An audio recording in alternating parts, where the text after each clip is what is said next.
High কমিশনে ঢুকে জাতির পিতার ছবি নিয়ে অপমান করেছে।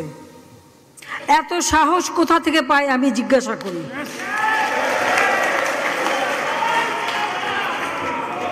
আমি জানি না আমাদের হাই কমিশনে এখন কারা বসেছিল এবং তারা সেখানে কিছুই করতে পারলো না কেন, সেটাও বড় প্রশ্ন।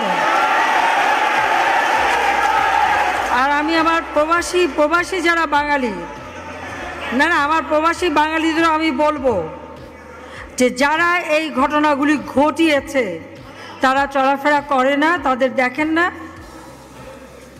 যে হাত দিয়ে জাতির পিতার ওই ছবি নিয়ে তারা ভেঙেছে, তাদের যা উপযুক্ত করা উচিত সেটা করতে হবে। কারণ জাতির পিতার নাম মুছে ফেলার চেষ্টা করা হয়েছিল, তো তারিখ যেহেতু দূরের কথা, ওর বাপ তো চেষ্টা করেছিল এই নাম মুছতে, ওর বাপও চেষ্টা করেছে, মাও চেষ্টা করেছে। তারা কি পেয়েছে নাম মুছতে? পারে নাই। ইতিহাস কখনো কেউ চাপা দিতে পারে না।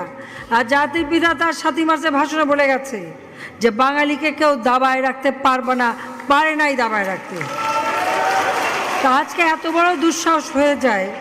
হ্যাঁ, আমি প্রধানমন্ত্রী এসে আমারটা যা করুক ওটা আমি কিছু মনে করি না, কিন্তু যিনি আমাদের জাতির পিতা, যার আইন আছে, সেখানে হাত দেবে এত সাহস কোত্থেকে পেল? তারেক যে ভুলে